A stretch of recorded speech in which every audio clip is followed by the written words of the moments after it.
ഞാൻ ആദ്യം ഇൻസ്റ്റാഗ്രാമിൽ റിക്വസ്റ്റ് അയച്ചു. ഓക്കെ. ഹരിയേട്ടൻ ഞാൻ ചുമ്മാ അയച്ചാട്ടാ, പക്ഷെ ഹരിയേട്ടൻ എനിക്ക് അപ്പത്തന്നെ തിരിച്ച് റിപ്ലൈ തന്നു. എന്നിട്ട് മെസ്സേജ് അയച്ചു. ഞാൻ പിന്നെ റിപ്ലൈ കൊടുക്കാൻ നല്ല മടിയായിരുന്നു. കൊടുക്കേണ്ട ഒരു സിറ്റുവേഷൻ വന്നു, കൊടുത്തു. പിന്നെ അവിടെ നിന്ന് 1.5 വർഷം ഇൻസ്റ്റാഗ്രാം മെസ്സേജസ് ഇല്ല 1.5 വർഷമൊന്നുമില്ല ഹരിയേട്ടാ, കുറച്ച് അത്രയൊന്നുമില്ല കേട്ടോ, അത്രയൊന്നുമില്ല. ഒരു 7-8 മാസം. അല്ല ഞാൻ കയറി പ്രപ്പോസ് ചെയ്തു. ആദ്യം ഞാനാട്ടോ പ്രപ്പോസ് ചെയ്തത്. ഞാൻ ആദ്യം പ്രപ്പോസ് ചെയ്തത്. അപ്പൊ ഹരിയേട്ടൻ എന്തെന്നൊരു പറഞ്ഞേ, പറ്റില്ല, എനിക്ക് നിന്റെ ഫ്രണ്ടായിട്ടേ കാണാൻ പറ്റൂന്ന്.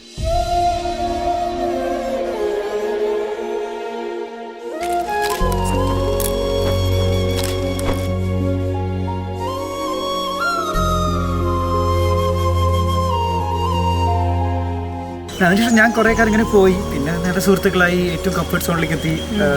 പിന്നെ ഞാൻ കംഫർട്ടായി. അതുകൊണ്ട് ഇഷ്ടമാണെന്ന് ഞാൻ പിന്നെ ഇഷ്ടമാണെന്ന് തന്നെ പറഞ്ഞേക്കാം രീതിയിൽ. എന്നോട് ആദ്യം ഇഷ്ടം ഞാൻ വിശ്വസിച്ചില്ല. കരഞ്ഞിരുന്നു. Is it truth?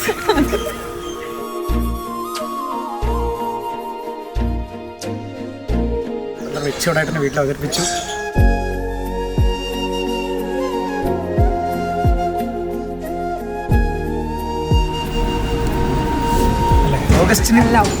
ഒക്ടോബറിൽ പറഞ്ഞിട്ട് ജനുവരി കല്യാണം.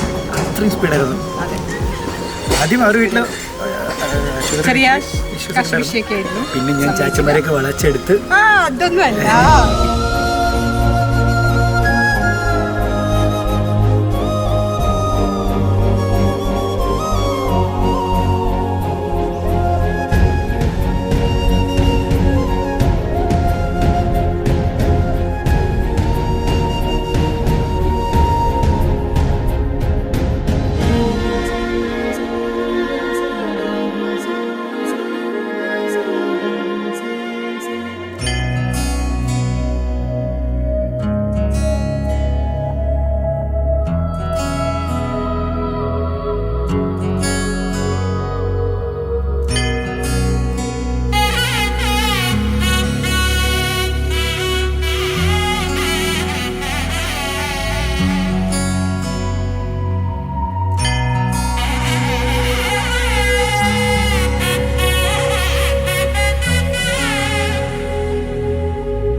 മഴമായുന്നു നോവോടെ ഇളമാൻ കിടാവിൻ താരാട്ടായി തെളിവാർ നിലാവേ പോരാമോ.